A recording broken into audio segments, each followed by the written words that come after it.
에베소 교회, 서머나 교회를 살펴보았습니다. 오늘 세 번째 버가모 교회를 살펴보도록 하겠습니다. 버가모 교회는 지도에서 보는 것처럼 가장 북쪽에 위치해 있습니다. 여러분들이 지금 터키 버가모를 가면 버가모 교회 유적을 확인할 수 있습니다. 사진처럼 붉은색 벽돌로 이루어져 있습니다. 원래 저 자리는 세라피스 신전입니다. 저 신전 위에 저렇게 버가모 교회를 멋지게 웅장하게 크게 지은 것입니다. 정면에서 보시면 더 웅장해 보입니다. 지금 우리가 살펴보고 있는 계시록에 나오는 7교회는 저런 건물을 가지고 있는 교회가 아니었습니다. 로마가 기독교를 공인할 때까지 수많은 핍박과 고난 가운데 있었습니다. 사람들은 숨어서 그렇게 예배하고 주님을 믿었던 것입니다. 그래서 전부 다 가정에서 모여서 그렇게 예배를 드리고 교회 생활을 했습니다. 저렇게 교회가 건물로 지어진 것은 기독교를 공인한 이후에 저렇게 멋진 건물들이 지어지게 된 것입니다. 우리가 버가모 교회를 알기 위해서는 버가모라는 도시를 잘 알아야 됩니다. 버가모는 로마 제국 시대의 아시아의 수도였습니다. 헬라 제국의 알렉산더 대왕이 죽은 다음에 그의 밑에 있었던 4명의 부하 가운데 리시마쿠스가 있습니다. 그 사람이 버가모가 해발 390m 언덕에 위치한 것을 보고 천연의 요새로 생각하고 그 위에 아크리스폴리스라는 그런 성체를 짓습니다. 화면을 보시면 저와 같습니다. 오늘날 버가모의 모습입니다. 조금 더 멀리에서 바라보시면 저 언덕이 얼마나 대단한지를 우리가 확인할 수가 있습니다. 저렇게 저 정상에 아크로폴리스를 만들었습니다. 그 위에 버가모 왕국을 지나서 로마 제국 시대에 가장 번영을 누렸습니다. 로마는 아시아 전체를 통치하기 위해서 버가모에 총독부를 설치하고 아시아의 수도로 사용하였습니다. 이 버가모는 사탄의 권자가 있었던 도시였습니다. 2절에 보시면 거기는 사탄의 권자가 있는 데라. 로마 황제의 숭배를 꽃피운 도시가 바로 버가모였습니다. 로마의 3대 황제의 신전이 아까 보았던 언덕의 정상에 그렇게 있었습니다. 화면을 보시면 저 언덕의 정상에 저렇게 신전들이 있었습니다. 로마 제국의 초대 황제였었던 아우구스투스의 신전을 최초로 지었고, 그런 다음에 트라이안 황제, 하드리안 황제의 신전을 지었습니다. 로마의 황제들의 신전만 있었던 것이 아니라 다음 화면을 보시면 4대 신의 신전들이 있었습니다. 그리스 로마의 최고의 신인 제우스의 제단, 제우스의 신전이 있었고, 또 미와 아름다운 신인 아테네의 신전도 있었습니다.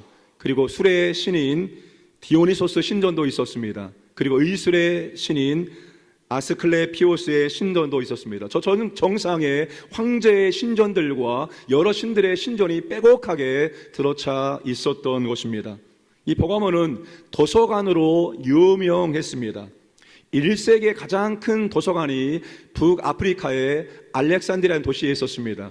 무려 장소가 70만 권을 보유하고 있었습니다. 버가모도 그에 못지 않았습니다. 이 버가모 왕국의 유메네스 2세가 도서 수집광이었습니다. 아까 그 정상에 도서관을 지은 다음에 도서를 수집하기 시작했습니다. 무려 20만 권을 그렇게 수집했습니다. 20만 권을 수집을 하자 알렉산드리아에서 더 이상 확장되는 것을 경계해서 당시에 종이로 쓰였던 파피루스 수치를 금지를 시켰습니다. 파피루스를 수입을 못하자 그들이 새로운 종이를 만들었습니다. 그것이 바로 양피지입니다. 양의 가죽을 펴서 늘린 다음에 표백하고 건조한 다음에 그 위에 글씨를 쓰는 것입니다. 여러분, 성경은 원본이 없습니다. 원본 없지만 수천 권의 필사본들, 그 필사본들이 파피루스에 쓰여지거나 양피지에 쓰여져서 오늘까지 우리에게 전달되고 있습니다. 이 버가모는 종합병원으로 또한 유명했습니다. 로마의 황제 하드리아누스 때 당시 최대의 종합병원인 아스클레피움을 지었습니다. 화면에 보시면 저게 병원의 터입니다. 저보다 훨씬 더 크고 웅장한 병원이 있었습니다. 당시에 이 병원에서는 약물요법은 기본이었고 정신요법, 음악요법, 운동요법 등 아주 다양한 방법으로 치료했습니다. 세계 최초의 헬스 스파 시설도 있었습니다. 몸만 치료한 것이 아니라 몸과 마음을 치료할 수 있는 모든 시설을 구비하였습니다. 의학의 아버지라고 불리는 사람이 누구였지요? 항상 준비하고 계십니다. 히포크라테스가 바로 이 병원에서 일했습니다. 그리고 2세기에 갈렌이라는 유명한 의사도 바로 여기에서 일을 하였습니다. 버가모를 세 가지로 요약하면 신들의 도시, 책들의 도시, 의술의 도시라고 말할 수가 있습니다. 예수님께서 이 버가모의 자신을 누구라고 소개를 하실까요? 12절 말씀을 함께 읽겠습니다. 버가모 교회의 사자에게 편지하라. 좌우에 날선 검을 가지신 이가 이르시되. 예수님이 7교회의 편지를 볼 때 항상 첫 번째는 자신이 누구인지 어떤 분인지를 소개합니다. 그런데 버가모 교회 주님께서 좌우에 날선 검을 가지신 이라고 소개하고 있습니다. 왜 예수님이 좌우에 날선 검을 가지고 있는 분으로 소개를 했을까요? 여러분, 버가모는 황제의 신전들이 있는 것처럼 로마의 가장 충성했던 도시였습니다. 그래서 이 로마의 황제는 글라비라고 불리는 로마의 황제의 칼을 이 버가모의 통치자에게 선물로 주었습니다. 그런데 이 글라비라는 황제의 칼은 무엇을 상징하는가 하면 언제든지 사형을 집행할 수 있는 사형 집행권을 가지고 있습니다. 로마가 유일하게 사형을 집행권을 허락한 도시가 바로 버가모였습니다. 그러니 버가모의 통치자는 검이 상징하는 권력과 힘으로 통치하였습니다. 이런 배경에서 주님이 자신을 좌우에 날선 검을 가지신 분이라고 소개하고 있는 것입니다. 주님이 자신을 그렇게 소개하신 의도가 무엇일까요? 세상의 막강한 권력과 힘 앞에서 성도는 어떤 무기를 들고 싸워야 하는지를 말씀해 주신 것입니다. 좌우에 날선 검을 직역하면은 두 입에 날카로운 검입니다. 두 입에 날카로운 검, 그 입에서 나오는 하나님의 살아있는 능력의 말씀을 상징합니다. 히브리서 4장 12절 말씀을 함께 읽겠습니다. 하나님의 말씀은 살아있고 활력이 있어 좌우에 날선 어떤 검보다도 예리하여 혼과 영과 및 관절과 골수를 찔러 쪼개기까지 하며 또 마음의 생각과 뜻을 판단하나니. 좌우에 날선 검은 살아있고 힘이 있는 하나님의 말씀을 의미합니다. 하나님의 말씀은 좌우에 날이 선 어떠한 양날 검보다도 더 예리하다고 말씀하고 있습니다. 왜 하나님의 말씀이 살아있고 능력이 있고 예리합니까? 우리의 영과 혼과 관절과 골수를 찔러 쪼개고 그리고 마음에 품은 생각과 의도를 전부 다 밝혀내기 때문입니다.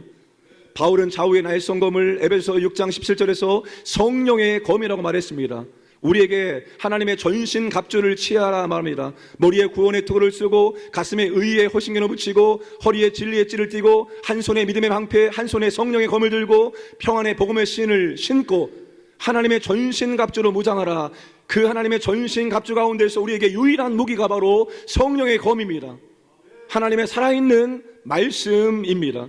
그 말씀을 가지고 싸우라고 우리 주님께서 버가모 교회 성도들에게 권면을 하고 있는 것입니다.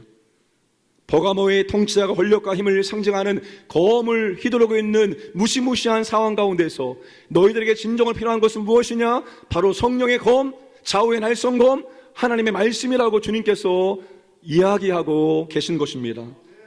성도의 무기는 글라비가 상징하는 사형을 집행할 수 있는 권력이 아닙니다. 로마의 정복의 슬로건은 팍스 로마나, 로마의 평화입니다.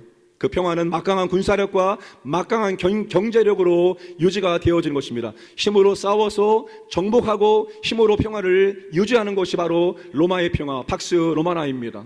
그런데 주님은 성도의 무기는 세상의 권력과 힘이 아니라고 말씀하십니다. 성도의 무기는 하나님의 살아있는 능력의 말씀이라고 말씀하십니다. 하나님의 나라는 하나님의 말씀이 통치하는 나라입니다. 하나님의 나라는 하나님의 말씀이 이루어지는 나라입니다. 하나님 나라 백성들은 하나님 말씀대로 살아가는 사람들임을 믿으시기를 바랍니다. 사랑하는 광인의 성도님들, 교회는 권력을, 지식을, 물질을 절대로 무시하지 않습니다. 이 모든 좋은 것들이 바로 하늘의 빛들의 아버지 하나님 아버지께서 우리에게 선물로 주시는 것들이기 때문입니다. 그러나 우리의 무기는 권력도 아니고 지식도 아니고 물질도 아니고 조직도 아닙니다. 오늘 우리의 무기는 바로 살아있는 하나님의 말씀입니다. 성도는 이 무기로만 싸워서 이길 수가 있습니다. 다른 무기로는 절대로 우리가 세상과 싸워서 이길 수 없습니다. 살아있는 능력의 말씀만이 우리의 무기이고 그 무기를 통해서 세상을 이길 수 있음을 믿으시기를 바랍니다. 모세가 광야 40년 생활을 단 한 줄로 요약합니다. 신명기 8장 3절을 함께 읽겠습니다. 너를 낮추시며 너를 줄이게 하시며 또 너도 알지 못하며 내 조상들도 알지 못하던 만나를 내게 먹이신 것은 사람이 떡으로만 사는 것이 아니요 여호와의 입에서 나오는 모든 말씀으로 사는 줄을 내가 알게 하려 하심이니라. 하나님께서 무려 40년 동안 출애굽 2세대들을 광야에 내모시고 광야에서 훈련을 시킵니다.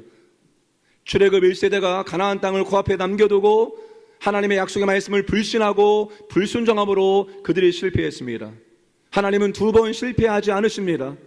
하나님께서 출애굽 2세대를 광야에 모시고 그 광야 38년 동안 하나님께서는 오직 한 가지만 반복 학습 훈련을 시켰습니다. 그게 바로 말씀 순종 훈련입니다. 말씀 순종 훈련을 통해서 사람이 떡으로만 사는 것이 아니라 여호와 입에서 나오는 말씀으로 산다는 것을 가르쳐 주신 것입니다.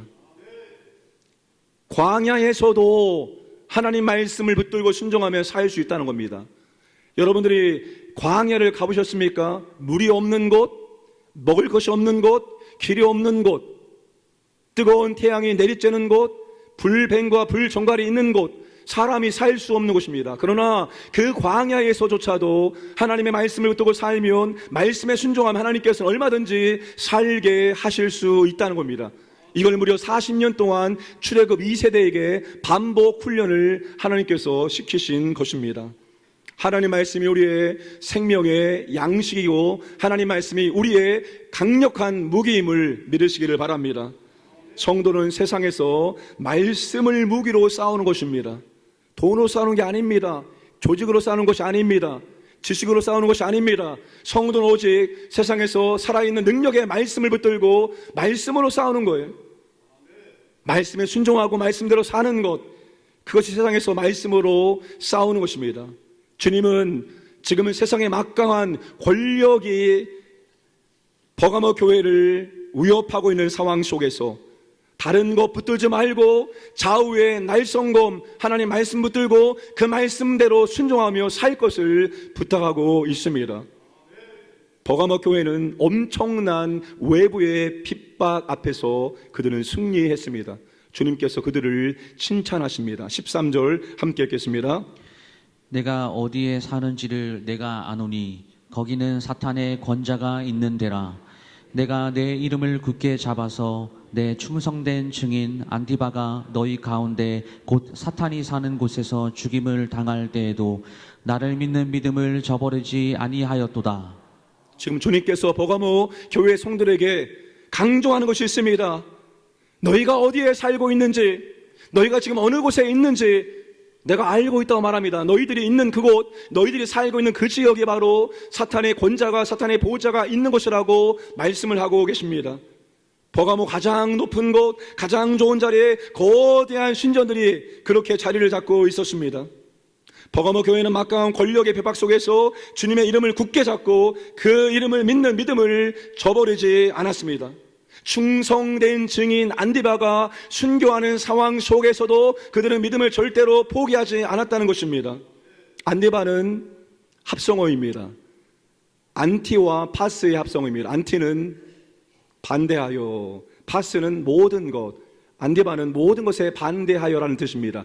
하나님의 뜻과 말씀에 반하는 모든 것을 거부하고 반대한다는 것입니다. 결국 도미티안 황제 때 황제 숭배를 거부하고 아주 뜨겁게 달궈진 노수로 만들어진 황소 위에 올려져서 타종년 순교를 당하였습니다. 버가모 교회는 순교자가 있는 교회였습니다. 그들은 엄청난 핍박이 있었고 순교자가 발생될 때에도 그 도시를 떠나지 않았습니다. 그 지역을 떠나지 않았습니다. 그 자리를 떠나지 않았던 것입니다. 하나님의 말씀을 붙들고 구주와 주님이심을 고백하며 믿음을 포기하지 않았던 것입니다. 사랑하는 성도님들, 오늘날 누가 주님의 이름을 굳게 잡고 그 믿음을 버리지 않는 충성된 증인이고 순교자일까요? 나는 도저히 이런 가정에서 살 수 없어요. 나는 더 이상 이 가정을 유지할 수가 없어요. 이런 가정이 있을 수도 있겠죠. 나는 이런 학교를 다니고 싶지 않아요. 너무 힘들어요. 나는 이런 직장에 다니고 싶지 않아요. 너무나 힘들고 어려워요. 나는 세상에 사는 게 너무나 힘들고 어려워요.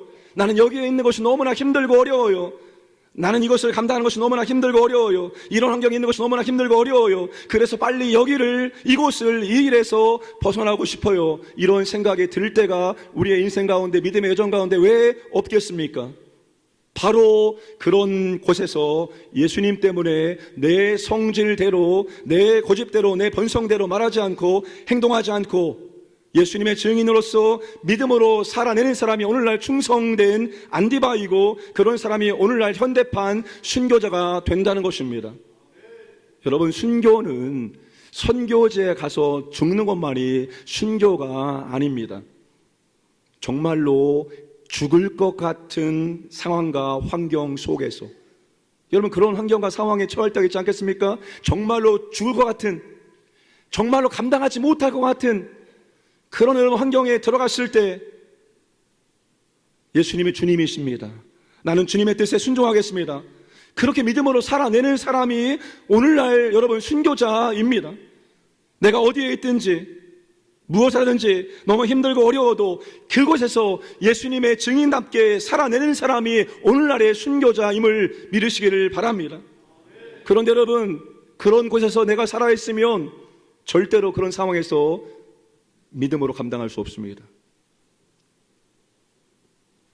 죽을 것 같은 상황과 환경 속에서 내가 죽을 때 주님의 이름을 붙들고 믿음으로 감당해낼 수 있습니다.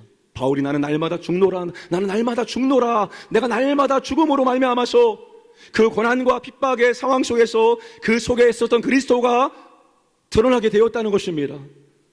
여러분, 주님의 이름과 믿음을 위해서 날마다 나를 죽이는 그런 순교자가 되기를 주님의 이름으로 축복합니다. 주님이 버가모 교회를 책망하십니다. 버가모 교회는 순교자가 있는 교회입니다. 여러분, 순교자가 나오는 교회는 비실비실한 교회가 아닙니다. 엄청나게 대단한 믿음을 가지고 있는 아주 견고한 그런 교회입니다. 그런데 사탄이 이런 견고한 교회를 무엇을 통해서 공략을 할까요? 14절과 15절 말씀을 함께 읽겠습니다. 그러나 내게 두어 가지 책망할 것이 있나니 거기 내게 발람의 교훈을 지키는 자들이 있도다. 발람이 발락을 가르쳐 이스라엘 자손 앞에 걸림돌을 놓아 우상의 제물을 먹게 하였고 또 행음하게 하였느니라. 이와 같이 내게도 니골라 당의 교훈을 지키는 자들이 있도다. 주님은 버가모 교회에 발람의 교훈을 따르는 사람이 있다고 말합니다. 버가모 교회에 니골라 당의 교훈을 따르는 사람이 있다고 말합니다. 이 발람을 헬라어로 번역하면 니골라입니다. 발람의 교훈과 니골라 당의 교훈은 같은 교훈입니다. 발람의 교훈이 무엇일까요? 14절에 발람이 발락을 가르쳐 이스라엘 자손 앞에 걸림돌을 놓아 우상의 제물을 먹게 하였고 또 행음하게 하였느니라. 이거에 대한 이야기가 민수기 22장부터 25장까지 아주 자세하게 소개되어 있습니다. 이스라엘 백성들은 광야 40년을 여정을 끝나는 시점에 와 있었습니다. 이제 이스라엘 백성들이 가나안 땅에 입성하기 위해서 요단강 동편으로 건너서 에돔을 통과해서 모압으로 올라가고 있었습니다. 화면에 지도를 보시면 가장 남단에 에돔 족속이 있었고 그 위에 바로 모압 족속이 있었습니다. 저 모압 땅을 걸쳐서 이제 쭉 올라가서 이제 가나안 땅에 들어가게 됩니다. 그런데 모압 왕 발락이 이스라엘 백성들에 대한 소식을 듣고 두려워서 선지자를 초청해서 이스라엘을 저주하고자 했습니다. 그래서 발람 선지자에게 사신을 보냈습니다. 첫 번째 거절했습니다. 그런 다음에 두 번째, 더 많은 돈과 명예를 가지고 와서 그를 초청합니다. 여하튼 발람이 유혹에 넘어가서 발락을 따라갔습니다. 그런데 하나님께서 절대로 저주하지 말고 축복하라고 명령했습니다. 그래서 3번 축복 기도하고 다시 자기가 살던 곳에 왔습니다. 그리고 얼마 지나지 않아서 부올이라는 지역에서 이스라엘 백성들이 모압의 여자들과 음행하고 몸과 몸을 섞었다는 것입니다. 그리고 우상을 숭배하는 사건이 발생했습니다. 그래서 하나님이 진노하셔서 연병을 보내셔서 24,000명을 그 자리에서 죽게 하셨습니다. 이 사건의 원인 제공자가 바로 발람 선지자였습니다. 민수기 31장 16절에 보라, 이들이 발람의 꾀를 따라 이스라엘 자손을 부올의 사건에서 여호와 앞에 범죄하게 하여 여호와의 회정 가운데 연병이 일어나게 하였느니라. 발람이 이스라엘 백성들 넘어뜨릴 수 있는 절묘한 꾀를 발락에게 알려준 것입니다. 하나님이 가장 싫어하는 것이 우상 숭배인데 바로 그것을 모압의 여인들을 통해서 범하게 한 것입니다. 광야에서 모압의 여인들을 아름답게 꾸며놓고 그 아름다운 여인들에게 빠져가지고 음행을 하게 만들고 결국 우상의 숭배를 하게 되므로 하나님이 진노가 그들에게 임하게 된 것입니다. 왜 발람 선지자가 뒤늦게 이 방법을 발락에게 알려주었을까요? 베드로후서 2장 15절, 유다서 1장 11절 말씀 보시면 그들의 바른 길을 떠나 미혹되어 부올의 아들 발람의 길을 따르는도다. 그는 불의의 싹을 사랑하다가 화 있을진저 이 사람들이여 가인의 길에 행하였으며 싹을 위하여 발람의 어그러진 길로 몰려갔으며, 발람이 불의의 싹을 사랑했기 때문입니다. 발락이 발람을 초청할 때 사용했던 것이 바로 돈과 명예였습니다. 이스라엘 저주하면 내가 너에게 많은 돈과 명예를 주겠다라고 그렇게 그를 유혹했습니다. 그런데 하나님 때문에 저주를 하지 못하고 축복기도 하고 나왔습니다. 그런데 그 돈이 아까운 것입니다. 그 엄청난 돈이 눈에 아른아른 거릴 것입니다. 이 돈이 얼마인데, 내가 이 돈만 얻으면 내 평생의 삶이 보장되어지는데 이 돈이 얼마인데, 돈이 눈에 앞에 아른아른 거립니다. 그리고 이 명예, 내가 이 높은 자리에 올라가면 얼마나 많은 사람들 앞에 권력을 행할 수 있는데 이 권력이, 명예가 눈앞에서 아른아른 겁니다. 그래, 한 번만 딱 눈 감고, 딱 한 번만 눈 감고 그렇게 이스라엘을 넘어뜨릴 수 있는 꾀를 알려준 것입니다. 사랑하는 여러분, 버가모 교회는 외부의 엄청난 핍박과 환난을 견딘 교회입니다. 소아시아 7교회 가운데 가장 센 핍박과 고난과 어려움을 당한 교회가 바로 버가모 교회였습니다. 사탄이 버가모 교회를 넘어뜨리기 위해서 막강한 권력을 이용해서 엄청난 핍박을 퍼부었습니다. 그런데 사탄이 엄청난 핍박과 고난과 어려움을 주면 줄수록 이 버가모 교회 성도들이 오히려 더 주님 바라보고 주님을 의지하고 더 믿음을 굳게 붙잡는 거예요. 이 방법으로는 절대로 이들의 믿음을 꺾을 수 없구나 알고 사탄이 사용한 방법이 무엇입니까? 바로 물질의 유혹이었습니다. 그런데 버가모 교회가 이 물질의 유혹에 미끼를 물어버렸습니다. 외부의 강력한 핍박과 어려움을 견딘 교회가 내부의 작은 물질의 유혹에 넘어가게 된 것입니다. 사랑하는 여러분, 버가모 교회가 무엇 때문에 걸려 넘어졌습니까? 무엇 때문에 실패했습니까? 작은 이익 때문에, 물질 때문에 그들이 그렇게 걸려 넘어지게 된 것입니다. 사랑하는 광연의 성도 여러분들, 저는 여러분들이, 우리 광연교회 성도님들이 하늘의 신령한 복을 받고 누리기를 원합니다.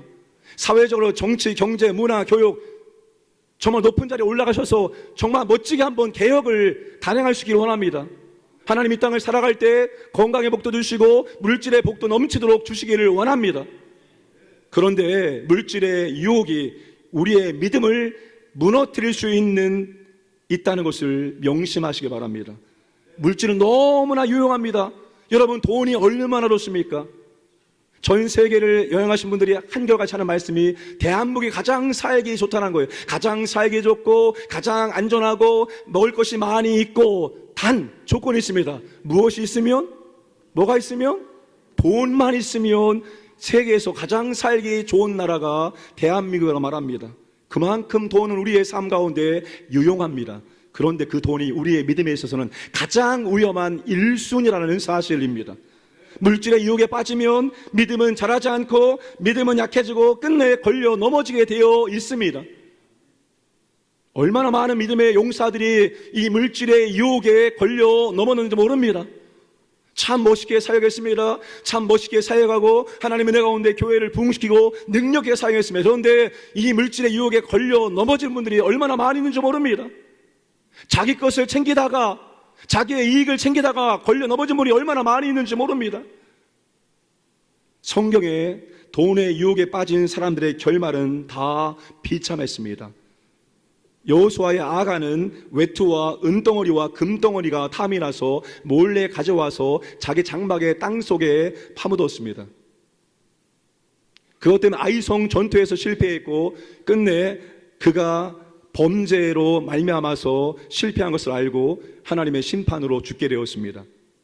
예수님의 12 제자 가운데 가장 능력 있고 뛰어났던 셈을 할 수 있었던 가룟 유다 은 30에 예수님 하나 넘기고 끝내 그는 자살함으로 창자가 터지는 죽음을 맞게 되었습니다. 사도행전 5장에 아나니아와 삽비라 부부가 하나님의 은혜와 감동받아서 그도 재산을 하나님께 드리기로 했으나 일부를 숨기고 드림으로 하나님께 심판을 받아 죽었습니다.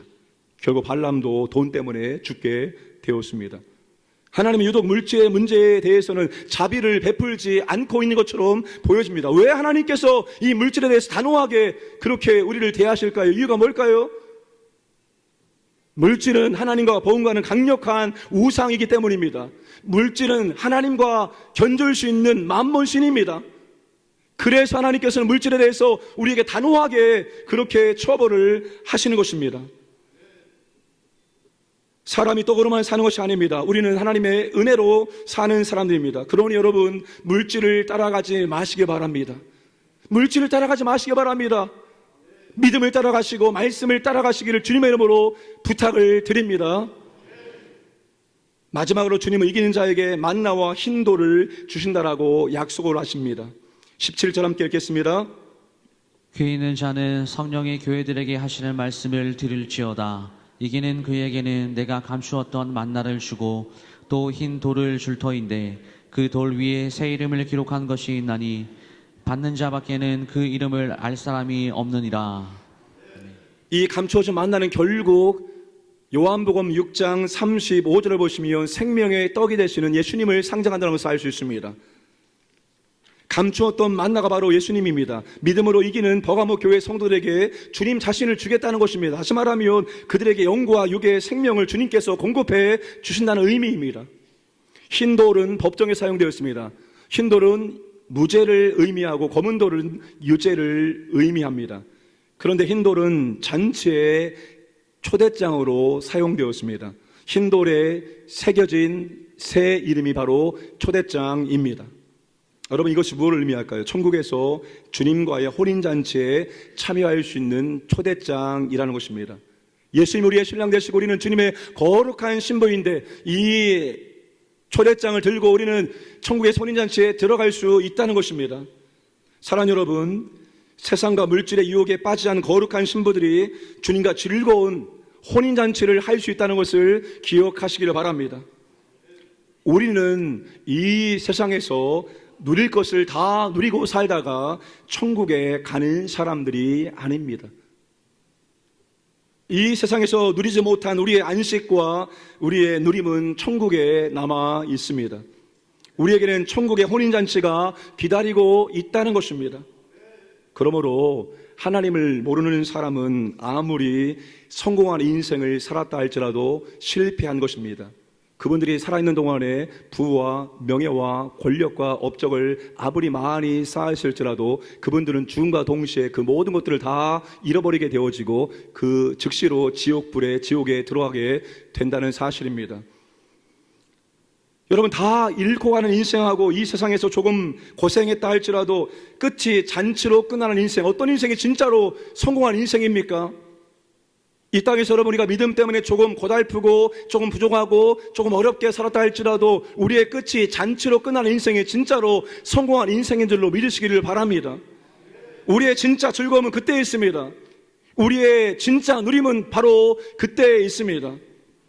우리의 인생의 진짜 승패는 바로 그때에 있습니다. 잠시 고생할지 모르지만 끝이 잔치로 끝나기 때문에 우리는 성공한 인생일 수밖에 없습니다. 사랑하는 여러분들, 시간은 흐르고 있습니다. 10대가 20대가 되어지고 저도 이제 50을 바라보고 있는 세월의 흐름 속에 있습니다.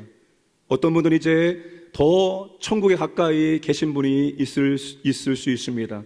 그런데 우리가 이 땅에서 충성된 증인의 삶을 살고 정말 어떤 환경 속에서도 현대판 순교자의 믿음의 삶을 살아간다면 우리의 인생이 점점 천국에 다가오면 다가올수록 우리는 정말로 그것을 환호하며 기다리며 기대하며 마음의 진심으로 기쁨과 감사가 마음 속에서부터 솟구쳐 올라올 것입니다.